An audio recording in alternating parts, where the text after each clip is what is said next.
Hey guys, Super Dave here, and we're ready for another video. What I'd like to talk about today is a person I really respect, and I've watched his videos, and I've got a lot of good information from him, is David Ramsey. I know you've heard of him. He's a big name, and he's all over YouTube, but I want to go over a few things that I disagree with David Ramsey over. The first one is, he always says pay cash for all your houses. Do not get into debt. Well, I disagree with that. I think it's hard to save $250,000 to $300,000 when you're young and you want to buy your first rental property. I believe in leverage and I believe in good debt. There's nothing wrong with putting down 20%, borrowing 80% if you can create cash flow and money for you and your family. To have the philosophy of paying cash money for everything you buy is nice for an older, wealthier person like Dave Ramsey. But if you're young and you're starting out, you're working a 9-to-5 job and you want to get into this rental game, it's impossible. How are you going to save $250,000, $300,000 every time you want to buy a house? And I've said it in past videos, there's good debt and there's bad debt. The good debt is owning a rental house that creates cash flow and income and creates equity over time. That's good debt. That's okay. If you're responsible, you keep your houses rented, it's okay to have debt if you create equity and cash flow. So that's the first thing I disagree with him about. How are you going to save up cash for every house you buy? It's just not practical, and I disagree on that point. Point number two is, he was doing an interview with a young family, and they were living in their house, and they wanted to move into a bigger home. So they called David Ramsey and they said, what should we do here? Should we sell our old house or should we hold it as a rental property? Dave Ramsey said to them, if you can't pay cash for the house you're living in, you need to sell it and let it go. He was telling them the house they're leaving, if they can't pay for it in cash and have zero debt on it, they need to sell the property and buy their next house. Well, I was in that exact situation when I was in my early 20s. I owned a house and I found a bigger house in town that I wanted to buy. So I held my old first property and turned it into a college rental. I created cash flow, I created equity. Now here I am 20 years later, and that house is worth $250,000 and I owe $87,000 on it, and I get monthly cash flow.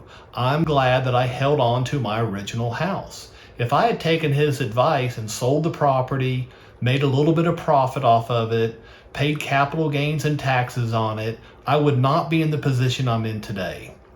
So I believe in holding on to any rental property you have possession of. I have never sold a rental property. I have bought and held everything that I own. I don't believe in selling something, making a small profit off of it, and moving on to the next house. You're going to be better off holding on to as much rental property as possible. So that's number two. Hold on to everything. Don't sell anything. Just keep buying.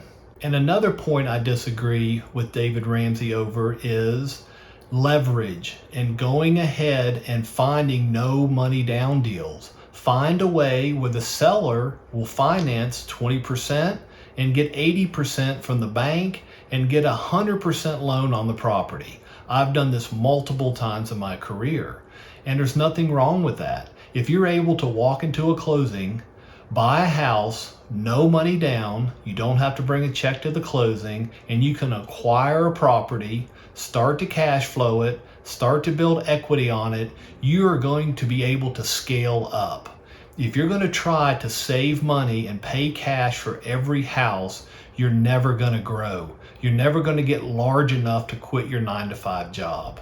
So he talks bad about debt and over leveraging. If you're smart with it and you keep your properties rented, you keep them in good condition, you'll only grow your wealth over time. And to speak to debt again, he goes on and on about paying cash for everything and having zero debt. There are two types of debt. There's good debt, and that's owning a house, that's a rental, that creates equity and it creates cash flow. And then you have bad debt. And I agree with Dave Ramsey on this. If you have credit cards, if you have car loans, if you have high interest debt, that is considered bad debt. You need to use your capital, you need to use your strength to pay off the bad debt. Hold on to the good debt. Embrace it. There are two different types of people. If you are really young, if you're in your 20s and you're buying rental houses, I agree. Do everything you can to pay them off. Get a 15-year mortgage. Be aggressive. Make double payments. You're young and you have time. But some people start when they're 40, 50, maybe 60 years old. There's no way you're going to pay these properties off. You need to embrace the debt. Be okay with leveraging your properties and pulling cash out when you can.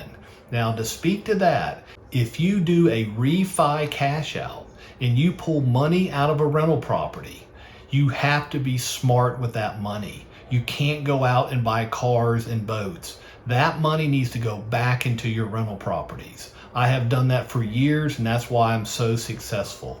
If you walk away with cash from a refi, put a new roof where a roof is needed. Put a new furnace in your house. Put that money back into the property, and you're going to be rewarded in the long run. Okay guys, is another video from Super Dave. I really appreciate your time. Please subscribe to my channel and help me grow. Give me the thumbs up when you can. And remember, do the most productive thing every moment of every day. Thank you.